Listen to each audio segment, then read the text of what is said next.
আমি ক্লাস 7 এ যখন ছিলাম, তখন ক্যাডেট কলেজের টেবিল ম্যানার্স এ খুব ফল্ট করতাম। আমার যে ইমিডিয়েট ভাইরা ছিল, তো ইমিডিয়েট ভাইদের উপর দায়িত্ব ছিল আমাকে বোঝানো, শেখানো। তো আমাকে খুব ভালোভাবে শেখাতো, কিন্তু আমি ওই নতুন নিয়মের সাথে ওভাবে পেরে উঠতাম না। অন্যরা যেই সময় খেয়ে ফেলতো, আমি ওভাবে খেতে পারতাম না। বা যেভাবে টেবিল ম্যানার সুন্দর করে যে কিভাবে খাওয়ার কথা, খেতাম, হ্যাঁ, ওভাবে শব্দ না করে চামচ খাওয়ার দিয়ে, কথা, হ্যাঁ, হ্যাঁ, এগুলো। তারপরে টাচ না লেগে, তারপরে টেবিল সাজানো, এই ব্যাপারগুলো আমি অতটা অভিজ্ঞ ছিলাম না। আর একটু বোকা-শোকা ছিলাম। তারপরে ওই ক্যাডেট কলেজে ওঠার পরে আমার ইমিডিয়েট সিনিয়ররা আমাকে খুব ভালোবাসতো।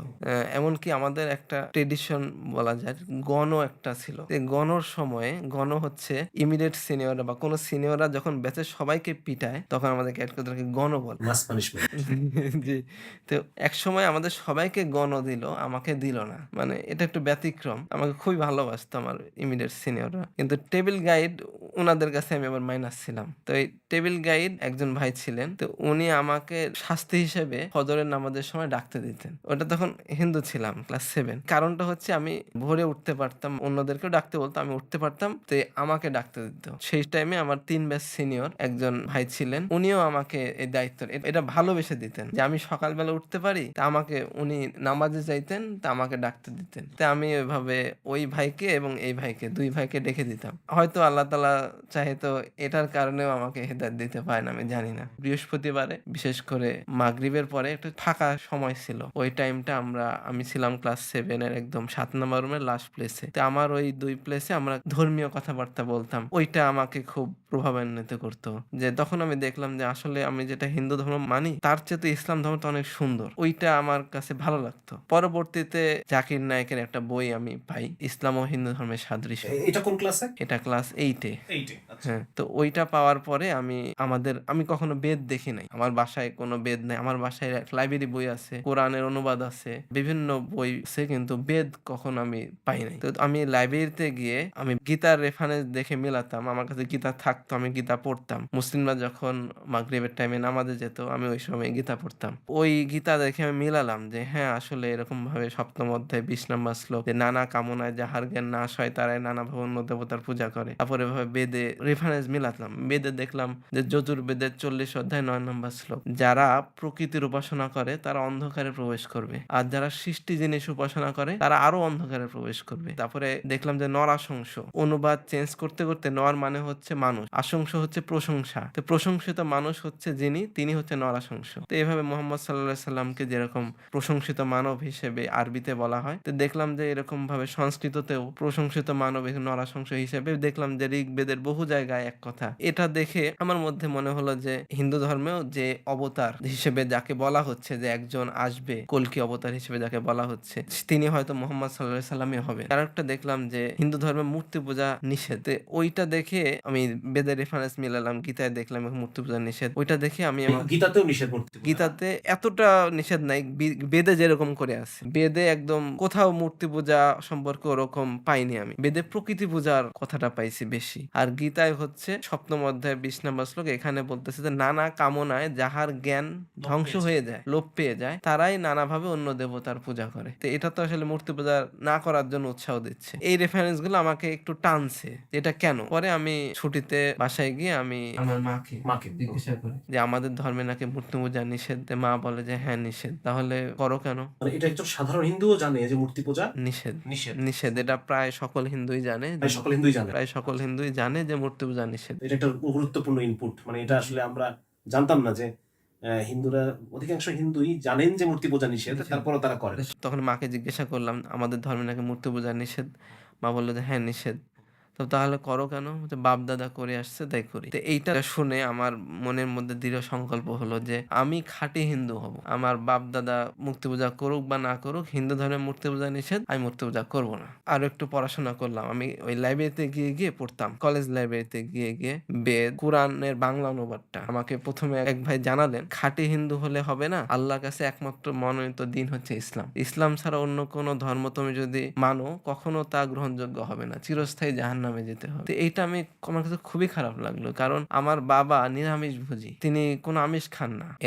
এলাকার মধ্যে অন্যতম ধার্মিক হিসেবে আমার বাবা পরিচিত আছেন এখনো। পরিবারগতভাবেই আমি ধার্মিক হিসেবে ছোটবেলা থেকেই ধর্মভীরু হিসেবে আমি বড় হয়েছিলাম। এরকম আমি বহু সাধকদের দেখেছি যারা নিরামিষ খান না, অন্য কারো হাতে খান না। এমনকি অনেক ভালো ভালো কোয়ালিটি তাদের মধ্যে হ্যাঁ, আছে। অনেক ভালো, ভালো নৈতিক গুণ আছে। এমনকি ঈশ্বরীয় উপাসনার ক্ষেত্রে তারা অনেক এগিয়ে। অনেক মুসলমানদেরকে এত স্যাক্রিফাইস করতে আমি দেখিনি। মানে এমনকি যে মুসলমানরা যতটা আমরা বাহ্যিকভাবে আমি আমার চোখে যতটুকু দেখছি, হিন্দুরা তো তার চেয়ে অনেক বেশি স্যাক্রিফাইস করে। অনেক ক্ষেত্রে, অনেকের চেয়ে। খুবই আমার খারাপ লাগছে। এটা কিভাবে হয়? পরবর্তীতে আমার এই বিশ্বাস ছিল, বেদও আল্লাহর বাণী, গীতাও আল্লাহর বাণী, কোরআনও আল্লাহর বাণী। কোরআন যখন পড়ি তখন আমার কাছে একটা অন্যরকম অনুভূতি আসলো। এর আগে আমি রামায়ণ, মহাভারত, গীতা পড়েছি, কিন্তু ওইখানকার যে কথা, কোরআনের বাংলা অনুবাদ আমাকে অন্য একটা অনুভূতি এনে দিল, যে সরাসরি সৃষ্টিকর্তা মানুষকে বলতেছেন যে এটা এমন এক কিতাব, শুরুতে এরকম, যেটা এমন এক কিতাব যাতে কোনো সন্দেহ নেই, সূচনাতে এরকম। আচ্ছা, একটা একটু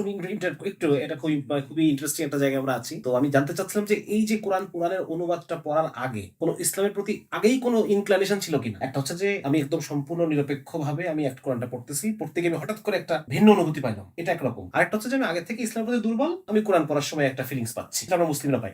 আপনার কাছে কোনটা ছিল? তো ইসলাম গ্রহণ করার প্রতি কোনো আকর্ষণ বা ইচ্ছা ছিল না। মানে আপনি সম্পূর্ণ নিরপেক্ষ একটা অবস্থাতেই কোরআন পড়ছেন? হ্যাঁ, আমাকে যখন বলা হলো যে আল্লাহর কাছে একমাত্র মনোনীত দিন হচ্ছে ইসলাম, কোরআনের বাণীতে আল্লাহ আসলে কি বলেন তা যাচাই করার জন্য আমি কোরআন পড়া শুরু করি। সম্পূর্ণ নিরপেক্ষ একটা দৃষ্টি। নিরপেক্ষ দৃষ্টিকোণ থেকে, জি। তো ওইটা দেখে কোরআন পড়া যখন শুরু করলাম, তো তখন দেখলাম যে কেউ যদি অনুরূপ একটি সূরা নিয়ে আসে, এরকম কিছু কথা আমি চ্যালেঞ্জ হিসেবে চ্যালেঞ্জ দেখতে পেলাম। তারপরে যে কোরআনের প্রত্যেকটা বাণী, প্রত্যেকটা আয়াত, এটার মধ্যে একটা বিশেষ অনুভূতি বা বিশেষ একটা মায়া, বিশেষ একটা ডাক, আহ্বান আছে, যেটা আমি অন্য কোনো ধর্মগ্রন্থে কখনো পাইনি। তো এটা আমার কাছে খুব নাড়া দিয়েছে এবং আমার কাছে দৃঢ়ভাবে বিশ্বাস হয়েছে যে এটা ঈশ্বরের বাণী ছাড়া হতেই পারে না। আল্লাহ আবার আরেক জায়গায় সূরা আল ইমরানের 85 নম্বর আয়াতে, যে ইসলাম ছাড়া অন্য কোনো দিন, অন্য কোনো ধর্ম কেউ যদি কখনো তালাশ করে বা অন্বেষণ করে, কখনো তা আল্লাহর কাছে গ্রহণযোগ্য হবে না। এই দুইটি আয়াত যখন আমার সামনে আসলো, তখন আমি এটা দৃঢ়ভাবে বিশ্বাস করে নিলাম যে এটা আমাকে গ্রহণ করতে হবে, আমাকে যে ইসলাম গ্রহণ করতে হবে। তো এখনই যে আমাকে ইসলাম গ্রহণ করতে হবে, এটা আমার বুঝতে পারি না। বলা হয়েছিল যে তুমি যখন বড় হবে তখন ইসলাম গ্রহণ করো। তা আমি ওভাবে ছিলাম। পরবর্তীতে আবার আমাকে বলা হলো যে আসলে কে কখন মারা যায় বা কার কি হয় এটা বলা যায় না, তো তুমি এখনই পড়ে নাও, কালিমা পড়ে। আমি কিভাবে মুসলিম হতে সেটাও জানি না, তখন আমাকে কালিমা পড়তে বললেন। কিছুদিন পরে আমি কালিমা পড়লাম। সেটা হচ্ছে ক্লাস 9 এ, 8 বা 9 এ। 8 বা 9 এ। তো ওই অবস্থায় আমি আলহামদুলিল্লাহ কালিমা পড়লাম। কিন্তু কালিমা পড়ার সাথে, সাথে যে আমার উপর যে ইসলামের বিধানগুলো জারি হয়ে গেছে বা ফরজ হয়ে গেছে, এইটা আমার জানা ছিল না বা কেউ বলে নাই। পরবর্তীতে আমি যখন জানলাম, তখন আমি ওই ক্লাস 9 এই নামাজ পড়া শুরু করি গোপনে। আমি কাউকে বলি নাই যে আমি নামাজ পড়বো বা এরকম। তো আমি নামাজ পড়া শিখিয়ে দিলেন 9 এ। আমি নামাজ পড়া শুরু করেছি ক্লাস 9 এ। তারপরে রুম লিডার বা অ্যাসিস্ট্যান্ট রুম লিডার ছিলাম। ওই অবস্থায় আমি নামাজ পড়া শুরু করি। তারপরে ক্লাস 10 এর সময়ে আমার ব্যাপারটা টিচার জেনে যায়। জেনে যাওয়ার পরে আমার হাউস মাস্টারকে বলে দেন। হাউস মাস্টার আবার তৎকালীন প্রিন্সিপাল স্যারকে বলে দেন। প্রিন্সিপাল স্যার যখন এটা জানেন, কিছুদিন পরে আমাকে ডাকেন। ডাকার পরে আমি স্যারের কাছে গেলাম। তো স্যার এভাবে আমার বিস্তারিত জানতে চাইলেন। তখন আমি বললাম যে হ্যাঁ, আমি নিজ থেকে ইসলাম গ্রহণ করেছি এবং আমার এটা ভালো লাগে। তো উনি আমাকে নামাজ পড়তে নিষেধ করলেন। তখন আমি নামাজ পড়লাম না, আমি ছেড়ে দিলাম।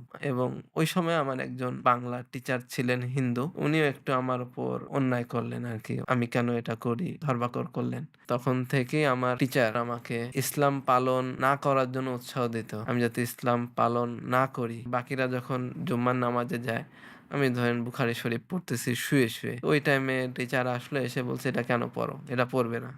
মুসলিম টিচার। তারপরে যখন এক্সামিনি টাইম হয়, এসএসসি এক্সামিনি, তো ওই টাইমে মানে একটা ট্রেডিশন বলা যায় বা নিয়ম, আমাদের ব্যাচের প্রায় সবাই নামাজ পড়ে। আমরা বলতাম হচ্ছে মৌসুমী নামাজি।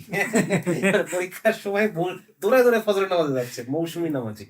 একদম প্রায় সবাই নামাজ পড়ে, এখন আমি পড়ি না। তো ওই একটা অনুভূতি যখন আসলো, তখন আমি আর নামাজ পড়া শুরু করলাম আল্লাহর রহমতে। তখন থেকে আর নামাজ কাজা করি নাই। একটা ভালো সময় ছিল। ফজরের নামাজ এভাবে তাওয়েল পেঁচিয়ে যেতাম। আমি একটা দাওয়াতি একটা মেজাজ ছিল আমার।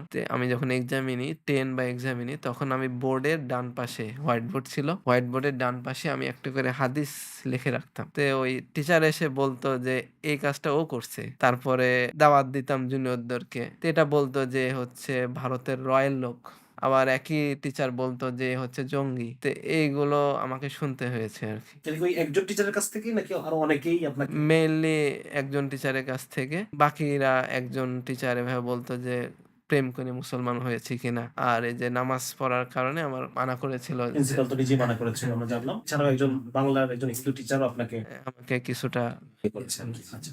তারপরে আমরা দর্শকদের জানতে পারলাম যে আসলে একই রকম ভাবে যে আমাদের মুসলিম কমিউনিটি মানে মুসলিমদের মধ্যেও তো আসলে কাজে মুসলমান এবং নামে মুসলমানের মধ্যে পার্থক্য আছে না? বিশেষ করে নামে মুসলমান যে অংশটা আমরা আছি, আমরা দেখা যাচ্ছে যে এইগুলো ক্ষেত্রে যেমন এর আগের সাক্ষাৎকার আমরা দেখেছি যে তুই তো আমাকে লজ্জায় ফেলে দিস, আমাদেরকে লজ্জায় ফেলে দিস। মানে একজন নও-মুসলিমের ইসলাম পালন, এই পালনের যে শক্তি, এই শক্তিটা আসলে আমাদেরকে লজ্জায় ফেলে দেয়। হ্যাঁ, তো এটা বারবার তাদের দিকে একইভাবে বারবার এটাকে করা হয় এবং এর সাথে নামাজ পড়াটা বা দেখা যাচ্ছে যে দাওয়াতি কার্যক্রমকে তো জঙ্গি দৃষ্টিতে এটা আগে থেকে ওয়ারেন্টেড ন্যারেটিভ, যদিও এই ন্যারেটিভটা এখন অনেক দুর্বল। এখন অনেকেই এটাকে মানে এই ন্যারেটিভটাকে একদম পাত্তা দেয় না এখন অনেকে, যে আমেরিকার জঙ্গি শব্দটাকে ইসলামের সাথে বারবার অ্যাটাচ করা, এই বিষয়টা এখন অনেকটাই লঘু হয়ে গেছে আলহামদুলিল্লাহ। ক্লাস 12 পর্যন্ত কোনো সমস্যা হয় নাই ক্যাডেট কলেজে। পরবর্তীতে আমি যখন ঢাকা বিশ্ববিদ্যালয়ে পড়াশোনা করি, মাস্টার্স চলাকালীন সময় আমার ব্যাপারটা জানাজানি হয়ে যায়। তখন বাসায় জেনে গেছে ব্যাপারটা। তখন আমার বাবা হঠাৎ করে আমার হলে চলে আসে। তো হলে চলে আসলে আমি ব্যাপারটা ক্লিয়ার করি এবং আমার এফিডেভিটটা দেখাই। তো ওইটা দেখে আমার বাবা কাঁদতে ওখান থেকে চলে যান এবং